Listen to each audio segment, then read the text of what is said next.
ढलना पड़ता है। तो परमात्मा ये शास्त्र जो है, दो प्रकार के रास्ते मनुष्य के सामने रख देता है। चाहे इस पर चल लो, चाहे तो इस पर चल लो। हाँ, मार्ग अलग अलग दिखाई अवश्य देते हैं, परंतु अंत में जाकर के मिल जाते हैं। मंजिल तो एक ही है। जब हमारा ठिकाना एक हो, जब हमारी मंजिल एक हो, रास्ता भले कोई भी पकड़ लो, अंत में तो मिल ही जाएंगे। आपको यदि दिल्ली में पहुंचना हो तो भले ही आप शहर के मध्य में, बीच बाजार में, भीड़ भाड़ में होकर के जाओ, भले ही आप बाईपास से होकर के खुले खुले रास्ते से निकल जाओ। अब ये दोनों ही जाने वाले अंत में तो वहीं पहुंचेंगे जहां पहुंचना चाहिए। बस जाने के मार्ग में थोड़ी सी भिन्नता है। यही संत और गृहस्थ के जीवन की भिन्नता है। जो कुछ भिन्नता है वो मार्ग की ही भिन्नता है, लक्ष्य की कोई भिन्नता नहीं है। जो लक्ष्य यहां निर्धारित है वही लक्ष्य वहां के लिए भी निर्धारित है। और वह लक्ष्य क्या है? वो लक्ष्य है शरीर छूटने से पहले इंद्रियों के मोह से विमुक्त हो जाएं एक बार। कभी तो कह दें कि हाँ अब पेट भर गया, अब बहुत हुआ, अब हम तृप्त हो गए, सो अब हम इन इंद्रियों को बहिर्मुखी नहीं रहने देंगे, अब इनको अंतर्मुखी करने का समय आ गया। कभी तो ऐसा हो। तो जब सत्संग में बैठता है मनुष्य तो विचार कर लेता है, क्योंकि सत्संग में शास्त्र की वाणी है, भजन का आनंद है। यहाँ जो चमक दमक दिखाई दे रही है वो भगवान के नाम की है, वो भगवान श्री ठाकुर जी की है। और बाजारों में जो चमक दिखाई देती है वो भोग सामग्री की है, वो इंद्रियों के विषयों की चमक है। यहाँ श्रीमन नारायण की चमक है। बस फर्क तो इतना ही है। तो जितनी देर सत्संग में बैठेंगे उतनी देर अभिभूत हो जाते हैं उस शब्द ब्रह्म के। वृष्टि जब हमारे ऊपर पड़ती है, परमात्मा जब प्रवचन रूप होकर के बरसने लग जाता है तो हम उसमें भीगते हैं। भीगा हुआ यह मन फिर बैठ जाता है बोझिल होकर के। वो कहता है कि अब मैं इस संसार को समझ गया।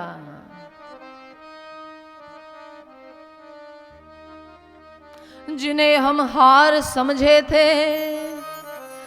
गले अपने सजाने को, वे अब नाग बन बैठे हैं प्राण मेरे ही खाने को। मनुष्य को धीरे धीरे ये बात समझ में आती है कि जिन संबंधों के साथ उसका इतना प्रेम का भाव बना हुआ था, धीरे धीरे समझ में आता है कि वे प्रेम के संबंध हमने नहीं भोगे, उन्होंने हमें ही भोग लिया है। सबके लिए करते करते मैं थक चुका हूं। ऐसा कौन कहता है? कभी तो कहा होगा हमने सबके लिए किया, अब मैं थक गया हूं। और फिर एक बहुत मजेदार बात है जो लगभग हर व्यक्ति कहना चाहता है। वो ये कहना चाहता है कि जी मैंने सबके लिए बहुत किया पर मेरा किसी ने कुछ नहीं किया। बोलो, बोल दो जय श्री राधे राधे। ये हर मनुष्य की वेदना है। तब एक बार हमारे बाल्यकाल की एक घटना है, अपनी घटना नहीं सुनाना चाहती परंतु समाज की जागृति के लिए एक घटना याद आ गई। स्कूल से वापस विद्यालय से जब लौट करके हम घर पहुंचे तो हमारे घर के आंगन में पूरे मोहल्ले की महिलाओं की भीड़ लगी थी। हमारी माता भी उन्हीं में थी, अड़ोस पड़ोस की 25-30 महिलाएं सब वहां भीड़ लगाए बैठी थी। अब जब बच्चा विद्यालय से पढ़ के आता है ना, तो उसको केवल माँ चाहिए और भोजन चाहिए। अब भूखा शेर खड़ा सामने अपनी माँ को ढूंढ रहा था, जल्दी भोजन दो। माँ ने इशारा किया कि रह जाओ।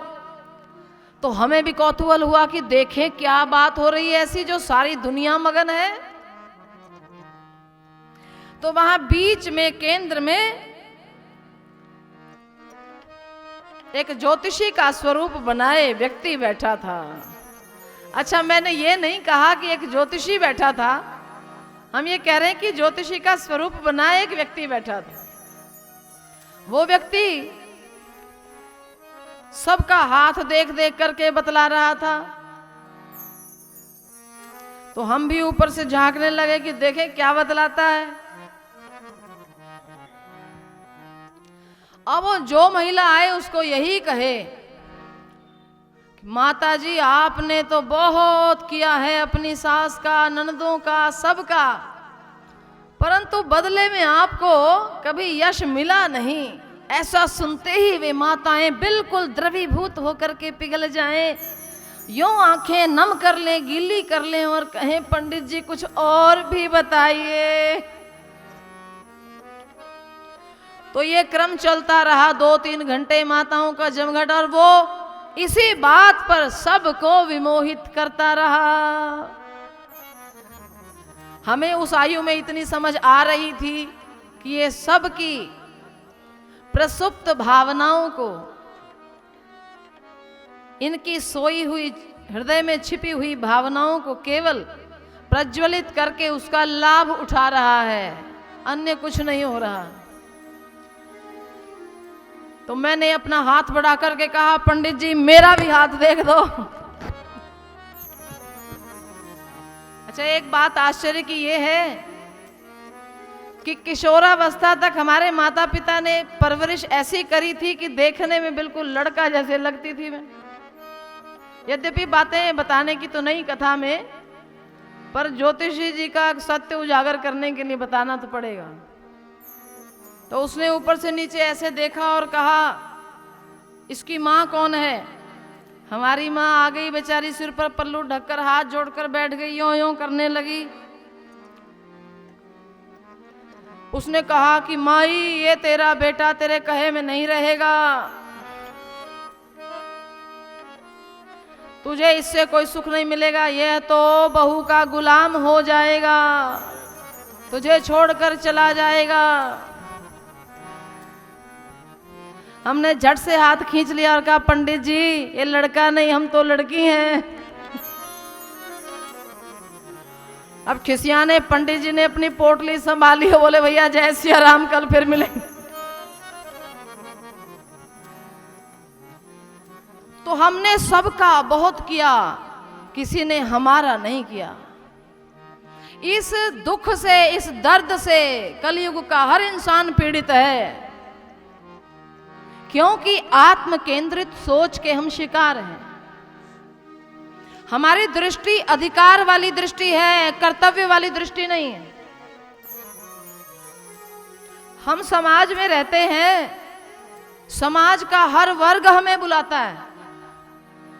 कहीं कोई महिलाओं के संगठन हैं, कहीं ब्राह्मणों के संगठन हैं, कहीं अग्रवाल समाज के संगठन हैं, कहीं अन्य सभी संप्रदायों के कुछ कुछ अपने संगठन बने होते हैं।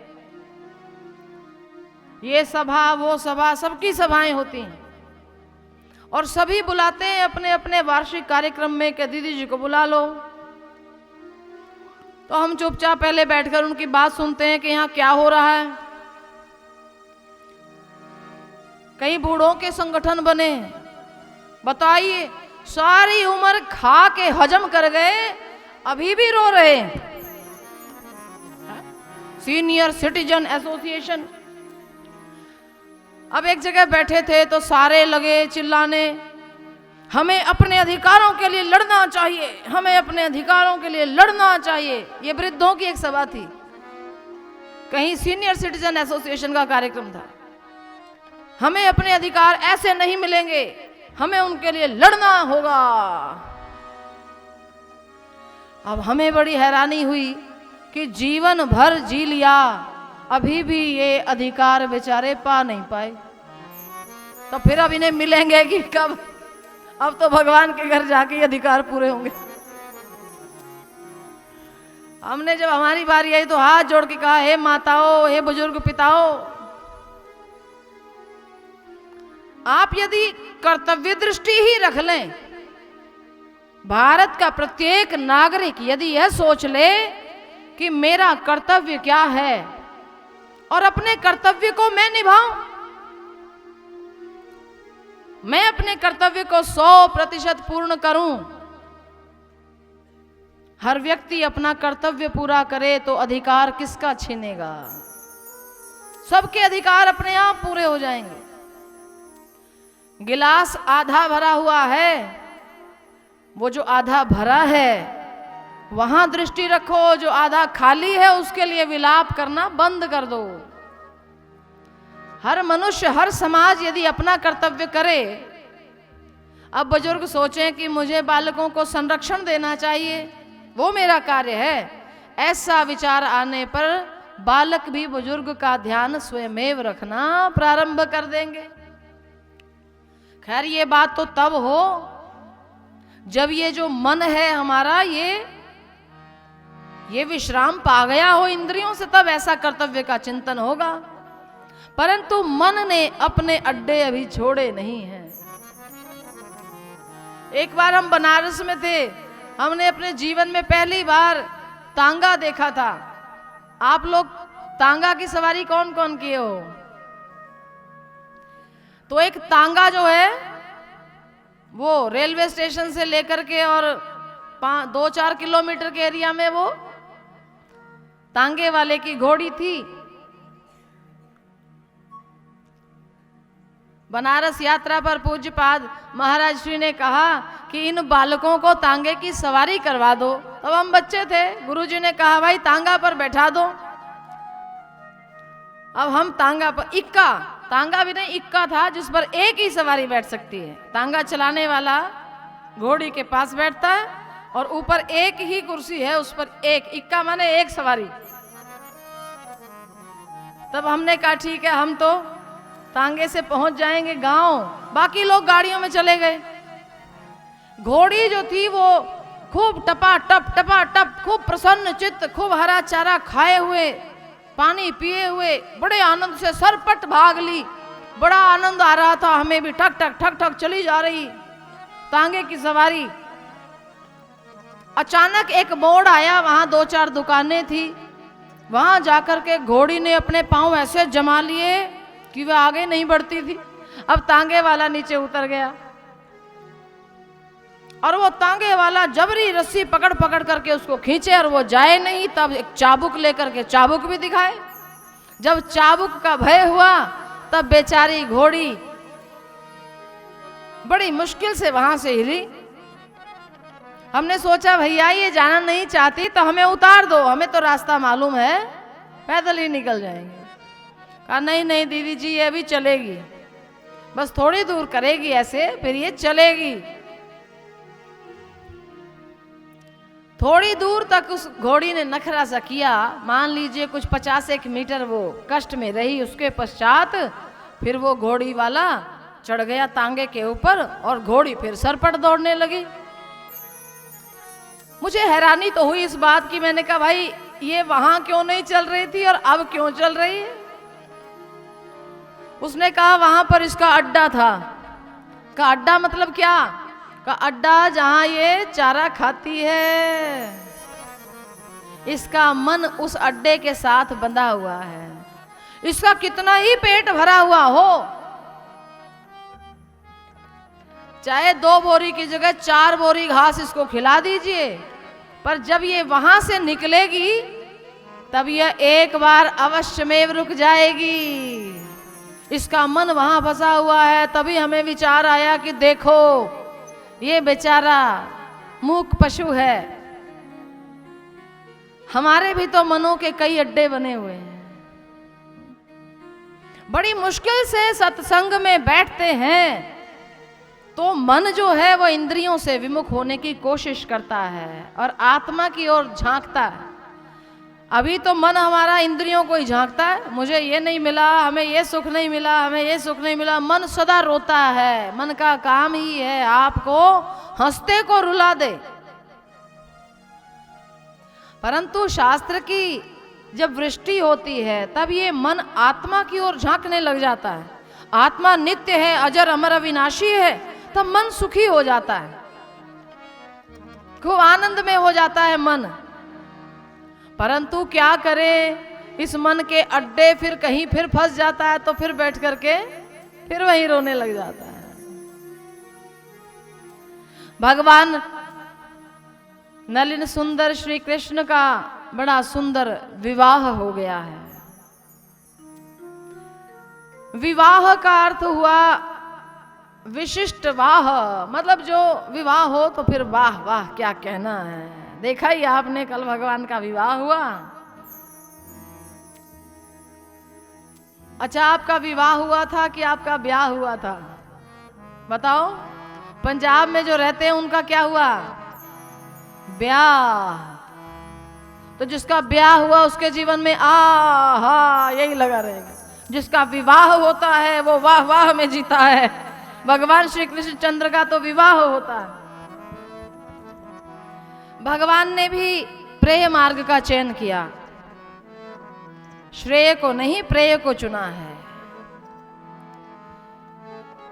श्रेय का जो मार्ग है ना वो है सन्यास का मार्ग, वो विवाह के बंधन से दूर, वो मान लीजिए कि बाईपास से निकल जाने का मार्ग है। शहर की भीड़ भाड़ में फंसना नहीं। और विवाह हो गया तो क्या, कहा बस फिर फंसे रहो, कभी जाम है, कभी धुआं है, कभी धूल है, कभी पौ है, कभी चिल्ल पौ है, कभी धक्का मुक्की है, कभी छीना झपटी है, कभी समय व्यर्थ का लग रहा है। और जो समझदार व्यक्ति है वो ये सोचता है कि हमें इस भीड़ भाड़ से क्या लेना देना। वो बाहर का जंगल से एकांत बाईपास का रास्ता पकड़ता है, खुला खुला है, वहां जाने वाले कुछ कम ही लोग हैं, ज्यादातर तो भीड़ में से ही जाते हैं। एक बाबा थे, उनके आश्रम में एक लड़का आने लगा। लड़का जब आता था तो कहता, महाराज योग सिखा दीजिए, योग सीखेंगे हम तो योगी बनेंगे। बाबा जी ने भी परीक्षा लेकर के देख लिया कि लड़का तो भाई पक्की निष्ठा वाला है। सिखाने लगे उसको, भांति भांति के कठिन योग के प्रयोग सिखा दिए, ऐसे ऐसे प्राणायाम सिखा दिए कि वह घंटों प्राण को बांध करके यूं पड़ा रहता था। अब गुरुजी मन ही मन सोचने लगे कि चलो एक सवार को तो मैंने बचा लिया, यह तो भीड़ में नहीं फंसेगा, ये हमारे मार्ग पर चलेगा।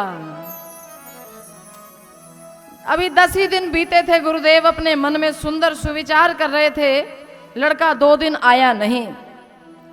गुरुजी सोचने लगे कि यह बच्चा तो कभी गैर हाजिर रहा नहीं, अनुपस्थित नहीं होता, किस कारण से आज ये अनुपस्थित हो गया। 2 दिन बाद लड़का आया, गुरुदेव ने पूछा कि क्या बात है, 2 दिन आप आए नहीं। सिर नीचे झुका लिया, कहा महाराज हमारे घर वालों ने सगाई कर दी।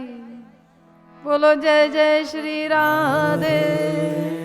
थोड़ा लजाया, मुस्कुराया, कहा हमारी सगाई कर दी। तो गुरुजी धीरे से सिर नीचे लटका के बोले, लो तब तो गए हमारे काम से। बोला क्यों गुरुजी, ऐसा क्यों कहते हो? कहा नहीं नहीं, ऐसे ही मुंह से निकल गया, कोई विशेष अर्थ नहीं इस बात का। नहीं नहीं, आप हमें योग तो सिखाइए। कहा हाँ योग सीखो, खूब सीखो। 2-4 महीने बीते, लड़का 7-8 दिन 10 दिन आया ही नहीं। 10 दिन के बाद आया, गुरुजी ने कहा क्या बात है, इस बार बड़ी लंबी छुट्टी रही। कहा महाराज घर वालों ने पकड़कर विवाह भी करा ही दिया है हमारा। गुरुजी ने कहा अरे बस फिर तो तुम अपने माँ बाप से भी गए, हमसे तो क्या गए, माँ बाप से भी गए। लड़के ने फिर प्रश्न सूचक निगाहों से पूछा, क्या अर्थ है इसका? बाबा बोले ऐसे ही मुख से कुछ निकल जाता है, इसका अर्थ वर्थ कुछ नहीं। लड़का फिर भी आता रहा, 2-4 वर्ष बीत गए तो लड़का 1 महीना 40 दिन आया नहीं। उसके बाद आया तो हाथ में मिठाई का डिब्बा लेकर के आया। गुरुजी ने कहा क्या बात, भूल गए क्या? कहा महाराज भूला तो नहीं, बस आपके दास के घर में बालक का जन्म हुआ है। गुरुजी बोले तब तो अब तुम अपने आप से भी गए। कहा महाराज क्या कहते हो? कहा अभी क्या समझाऊं, अभी थोड़ा और आगे चल, सब समझ में आ जाएगा। अब ये बालक जब कुछ बड़ा होने लगा तो जो शिष्य था वो कुछ कमजोर होने लगा। एक दिन आया तो गुरुजी ने कहा क्या बात है, दुबले होते जा रहे हो? क्या करें महाराज, अब सोचते हैं अपने हिस्से का दूध रख दें, बच्चे को ही पिला देंगे, हम पीकर क्या करेंगे, हम तो खूब पल बढ़ गए। कहा बस यही तो कह रहा था। कहा महाराज आपकी उस कहने का अर्थ बताओ। का अर्थ तो उसका यही है कि जब सगाई हो गई तब तुम्हारा ध्यान बट गया, अब पूरा ध्यान गुरुजी का नहीं होगा, ध्यान में योग नहीं अब भोग भी आ गया। और जब विवाह ही हो गया, कन्या को अपने घर ले आए, अब क्या हुआ? कहा जब कन्या अपने घर आ गई है तो अब माता पिता का उतना ध्यान नहीं रख पाओगे जितना पहले रखते थे। क्यों? क्योंकि जिसको लाए हो वह भी तो तुम्हारे आश्रित आई है, अपने माता पिता को छोड़कर, अपने बंधुओं को, अपनी सखियों को, सहेलियों को, सबको छोड़कर वह तुम्हारे आश्रित आ गई, तो उसका ध्यान तो रखना चाहिए। अच्छा रखना तो चाहिए, जो नहीं रखते वे गलत करते हैं। अब ध्यान तो एक ही है, वह गुरु का ध्यान करे कि योग का ध्यान करे कि माता पिता का ध्यान करे कि उसका करे जिसको लेकर के आए हैं। इसलिए थोड़ा थोड़ा तुम सबसे गए और जब अंत में बेटा पैदा हो गया तब मनुष्य अपना पेट काट करके उसका पेट भरने की सोचता है। कहा अब तुम अपने से भी गए, संतान हो जाए तो मनुष्य अपना ध्यान नहीं रखता, वो फिर अपनी संतान का ध्यान रखता है। जो कुछ अच्छा उसे मिलता है वो उसे संभाल के रख देता है। माताएं तो अपनी सोने की जरी वाली साड़ियां भी उठा उठा के रखती हैं। अभी बेटी 2 साल की ही है, इस विचार से रखती हैं कि जब ये युवती होंगी तब ये इन्हें दूंगी। कैसा मोह हो जाता। लड़के को विश्वास नहीं हुआ। कहा नहीं महाराज बात तो आपकी ठीक है, परंतु ये जो मिले हैं ये फिर अपने भी तो हैं, हम उनका ध्यान क्यों करेंगे, वे भी तो हमारा करेंगे। लड़का बोला महाराज आप बाबा हो, आपको क्या पता, अकेले पड़े रहते हो, बस एक अपना ध्यान है, एक भगवान का ध्यान, और कुछ पता ही नहीं। असली बात तो हमसे पूछो, हम गृहस्थों को पता है। का ध्यान बंटता नहीं है, ध्यान बढ़ जाता है, वृद्धि को प्राप्त हो जाता है। इतने लोग बढ़ते चले जाते हैं, एक दूसरे का ध्यान रखते हैं। गुरुजी ने कहा भैया सच्चाई तो तेरे सामने अभी ला दूं। अब गुरु और चेला में आपस में ठन गई, ये कहें कि गृहस्थ बड़ा है यही सत्य, और ये कहें कि ये रिश्ते नाते सब झूठे हैं। इनमें फंस भले ही गए हो, सत्य का परमात्मा का रिश्ता मत भूलना। शिष्य ने जब बात नहीं मानी तो गुरुजी ने कहा अच्छा चलो मैं तुम्हें प्रत्यक्ष करके दिखाऊंगा, परंतु जैसा मैं कहूं तुम वैसा करना। शिष्य ने कहा ठीक है, जैसा कहोगे वैसा ही करेंगे। कहा वो जो मैंने तुम्हें वो क्रिया समझाई है ना, सांस रोक करके पड़े रहना और किसी को पता न चले कि सांस ले रहा है कि नहीं ले रहा है। बस बोले घर जाओ और जाकर के जमीन पर लौट जाओ, सांस रोक करके पड़े रहो, जब तक मैं इशारा न करूं तब तक आंख खोलना नहीं, सांस लेना नहीं। कहा कर लेंगे, इसका तो अभ्यास किया ही है। अब लड़का गया और जा कर के भीतर कमरे में लौट गया। माँ ने जैसे ही कमरे में प्रवेश किया, चीत्कार करती हुई आई, हाय रे मेरा सर्वस्व लुट गया। अब थोड़ी ही देर में यह बात फैल गई। बात फैलने में देर कितनी लगती है। कहा भाई जवान लड़का था, चल बसा, ना जाने क्या हो गया, तो वैद्य को बुलाओ। किसी एक ने कहा, चतुर व्यक्ति ने कहा वैद्य को बुलाओ जल्दी। अरे यहां वाले को भी बुलाओ, वहां वाले को भी बुलाओ। 4-5 तो वैद्य आ गए। सबने नाड़ी पकड़कर देखा, सबने यहां वहां टटोला तो हाथ जोड़ लिए। कहा हमारे पास तो इसके प्राणों की कोई अब औषधि है नहीं। तो बच्चे का पिता बोला, अरे वे बाबा जी को तो खबर कर दो, उन्हीं के पास जाता था। मुसीबत के समय में बाबा लोग कामयाब। कष्ट हो तो फिर दौड़ो।